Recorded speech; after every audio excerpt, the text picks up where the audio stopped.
A tiger in the zoo কবি Leslie নৰিছৰ দ্বাৰা ৰচিত এটি কবিতা স্বাধীনতাৰ গুৰুত্ব আৰোপ কৰি দুটা দৃশ্যৰ বিপৰীতমুখিতা কৰিছে য'ত চিৰিয়াখানাৰ পিঞ্জৰাত আবদ্ধ হৈ থকা এটা বাঘ আৰু দ্বিতীয়তে কবিয়ে বাঘটোক নিজৰ প্ৰাকৃতিক বাসস্থান জংঘলত থকাৰ কথা কল্পনা কৰিছে এই কবিতাটিৰ মাধ্যমেৰে কবিয়ে পিঞ্জৰাবদ্ধ বাঘৰ মানসিক অৱস্থাৰ চিত্ৰণ কৰিবলৈ চেষ্টা কৰিছে তেওঁ চিৰিয়াখানাৰ বাঘৰ জীৱন আৰু ইয়াৰ প্ৰাকৃতিক বাসস্থানৰ জীৱনৰ তুলনা কৰে কবিয়ে কৈছে যে বন্যপ্ৰাণীক নিজৰ প্ৰাকৃতিক বাসস্থানত মুক্ত কৰি ৰাখিব লাগে আৰু স্বাধীনতাৰ পৰা বঞ্চিত কৰিব নালাগে জীৱ-জন্তুৰ প্ৰতি মানুহৰ অবন্ধুত্বপূৰ্ণ আচৰণ আৰু আমি কেনেকৈ আমাৰ মনোৰঞ্জন স্বাৰ্থ আৰু উপভোগৰ বাবে সিহঁতক মানসিক অশান্তি আৰু স্বাধীনতা ধ্বংস কৰোঁ সেই বিষয়ে গুৰুত্বপূৰ্ণ বাৰ্তা প্ৰেৰণ কৰিবলৈ চেষ্টা কৰিছে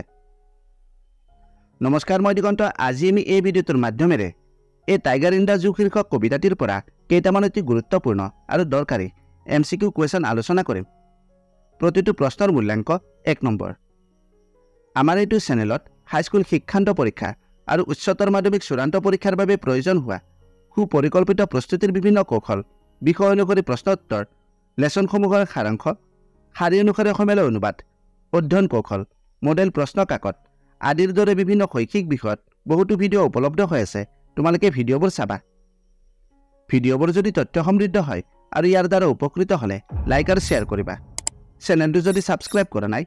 দৰকাৰী আৰু তথ্য সমৃদ্ধ ভিডিঅ'ৰ নটিফিকেশ্যন পাবলৈ চেনেলটো ছাবস্ক্ৰাইব কৰি লোৱা আজি যিকেইটা প্ৰশ্ন আলোচনা কৰিবলৈ লৈছোঁ এই প্ৰশ্নকেইটা তোমালোকৰ বাবে অচিনাকি আৰু সম্পূৰ্ণ নতুন আৰ্হিৰ প্ৰশ্নসমূহ সেৱাই ঘোষণা কৰা শেহতীয়া পৰীক্ষাৰ আৰ্হিৰ ওপৰত ভিত্তি কৰি আজি আলোচনা কৰিবলৈ লোৱা হৈছে যাতে তোমালোকে সেৱাৰ নতুন আৰ্হি মতে প্ৰস্তুতি কৰি আগন্তুক মেট্ৰিক পৰীক্ষাত ভাল ফলাফল প্ৰদৰ্শন কৰিব পাৰা বলা এতিয়া প্ৰশ্নৰ উত্তৰসমূহ আলোচনা কৰোঁ question number 1 the tiger is locked in a dash প্ৰশ্ন আৰু বিকল্পসমূহ মই অসমীয়ালৈ অনুবাদ কৰি বুজাই দিম যাতে তোমালোকে ভালদৰে বুজি পোৱা প্ৰশ্নকেইটা মন কৰিবা প্ৰথম প্ৰশ্নটো দিয়া আছে the tiger is locked in a dash বাঘটোক এটা ডেছত আবদ্ধ কৰি ৰখা হৈছে বিকল্পসমূহ মন কৰিবা উডেন কেছ কাঠৰ পিঞ্জৰাত প্লাষ্টিক বক্স প্লাষ্টিকৰ বাকচত কংক্ৰিট চেল কংক্ৰিটৰ পিঞ্জৰা শেষত আছে জু চিৰিয়াখানা কবিতাটোত বাঘটোক চিৰিয়াখানাৰ এটা কংক্ৰিটৰ পিঞ্জৰাত আবদ্ধ কৰি ৰখা হৈছিল কাৰেক্ট আনসাৰ হ'ব option number C concrete cell কংক্ৰিটৰ পিঞ্জৰাত question number 2 the word concrete means concrete শব্দৰ অৰ্থ হ'ল বিকল্প কেইটা মন কৰিবা made of plaster of Paris পেৰিছৰ প্লাষ্টাৰৰ দ্বাৰা নিৰ্মিত made of gravel and cement শিলগুটি আৰু চিমেণ্টেৰে নিৰ্মিত মেড অফ ৱাক্স মামৰেৰে নিৰ্মিত মেড অফ ষ্টন ডাষ্ট শিলৰ ধূলিৰে নিৰ্মিত কাৰেক্ট আনসাৰ হ'ব option number B made of gravel and cement শিলগুটি আৰু চিমেণ্টেৰে নিৰ্মিত question number 3 the words lurking and sliding described lurking আৰু শ্লাইডিং শব্দ দুটাই কি বৰ্ণনা কৰে বিকল্প কেইটা দিয়া আছে জয় মানে আনন্দ এংগাৰ খং সাইলেন্স মৌনতা মুভমেণ্ট গতিবিধি কাৰেক্ট আনসাৰ হ'ব অপশ্যন নম্বৰ ডি মুভমেণ্ট গতিবিধি question number 4 the tiger does not want to be seen by বাঘটোৱে তাক দেখা পোৱাটো নিবিচাৰে বিকল্প কেইটা হ'ল দ্য ডিয়েৰ হৰিণ মেন মানুহ ফৰেষ্ট অফিচাৰ বন বিষয়া হাণ্টাৰ চিকাৰী বাঘটোৱে তাক হৰিণে দেখা পোৱাটো নিবিচাৰে কাৰেক্ট আনসাৰ হ'ব option number A the deer question number 5 which option identifies a patrolling car correctly কোনটো বিকল্পই টহলদাৰী গাড়ী এখনক সঠিকভাৱে চিনাক্ত কৰে তোমালোকে প্ৰশ্নত দিয়া গাড়ীকেইখনলৈ মন কৰা ইয়াত 4খন গাড়ী দিয়া আছে ইয়াৰে ভিতৰত কোনখন টহলদাৰী গাড়ী চিনাক্ত কৰা তোমালোকে ইয়াত চোৱা ইয়াৰ ভিতৰত 2 নম্বৰ গাড়ীখন হ'ল পুলিচৰ গাড়ী গতিকে কাৰেক্ট আনসাৰ হ'ব অপশ্যন নম্বৰ 2 অৰ্থাৎ option number B question number 6 the main contrasting idea suggested by the poem is that of কবিতাটোৱে প্ৰস্তাৱ কৰা মূল বিপৰীতমুখী ধাৰণাটো হ'ল বিকল্প কেইটা মন কৰিবা ষ্ট্ৰেংথ এণ্ড উইকনেছ শক্তি আৰু দুৰ্বলতা নেচাৰ এণ্ড কালচাৰ প্ৰকৃতি আৰু সংস্কৃতি বিষ্ট এণ্ড মৰ্টেলছ জন্তু আৰু মৰ্ত্য লোক কনফাইনমেণ্ট এণ্ড ফ্ৰীডম বন্দিত্ব আৰু স্বাধীনতা কাৰেক্ট আনচাৰ হ'ব confinement and freedom option number D বন্দিত্ব আৰু স্বাধীনতা question number 7 choose the option listing the most likely reason for the tiger to ignore visitors according to the poem প্ৰশ্নটো বুজি লোৱা কবিতাটো অনুসৰি বাঘে দৰ্শকক আওকাণ কৰাৰ বা উপেক্ষা কৰাৰ আটাইতকৈ সম্ভাৱ্য কাৰণটো কি তালিকাভুক্ত কৰা বিকল্পসমূহৰ পৰা সঠিক বিকল্পটো বাছনি কৰা এতিয়া অপশ্যনকেইটা মন কৰিবা he is scared of their constant stares সিহঁতৰ অহৰহ চাই থকা দেখি সি ভয় খাইছে the visitors don't provide him with any food দৰ্শনাৰ্থীসকলে তাক কোনো খাদ্য দিয়া নাছিল he knows that none would help him out of captivity সি জানে যে কোনোৱে তাক বন্দিত্বৰ পৰা ওলাই আহিবলৈ সহায় নকৰে the visitor don't speak to him kindly দৰ্শনাৰ্থীসকলে তাৰ লগত সদয়ভাৱে কথা নাপাতে কাৰেক্ট আনচাৰ হ'ব option number C he knows that none would help him out of captivity সি জানে যে কোনোৱে তাক বন্দিত্বৰ পৰা ওলাই আহিবলৈ সহায় নকৰে ছাত্ৰ ছাত্ৰীসকলক মই এটা কথা জনাব বিচাৰিম যদিহে তোমালোকে পৰীক্ষাত ভাল নম্বৰ লাভ কৰিব বিচৰা আৰু সকলো প্ৰশ্নৰ উত্তৰ কৰিব বিচৰা তেন্তে ইংৰাজী বিষয়ত আগৰ দৰে মুখস্থ কৰিলে নহ'ব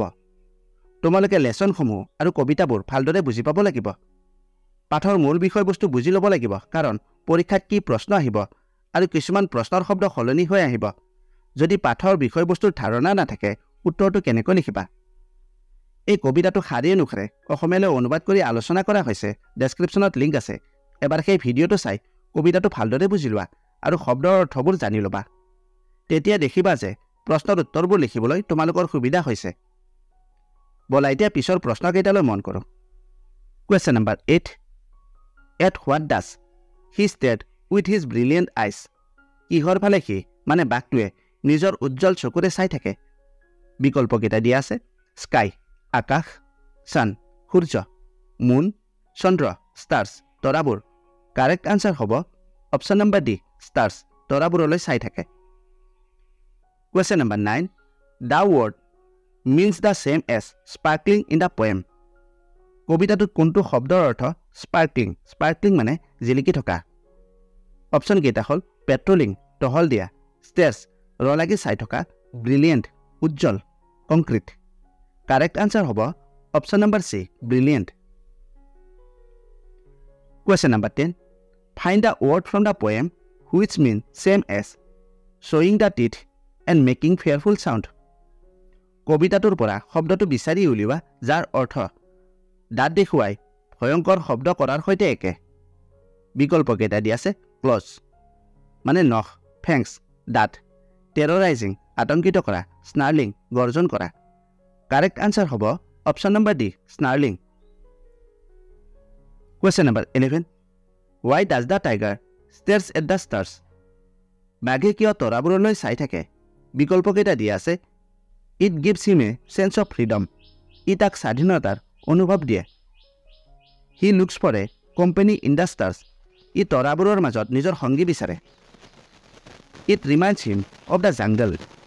ই তাক জংঘলৰ কথা মনত পেলাই দিয়ে শেষত আছে more than one option is correct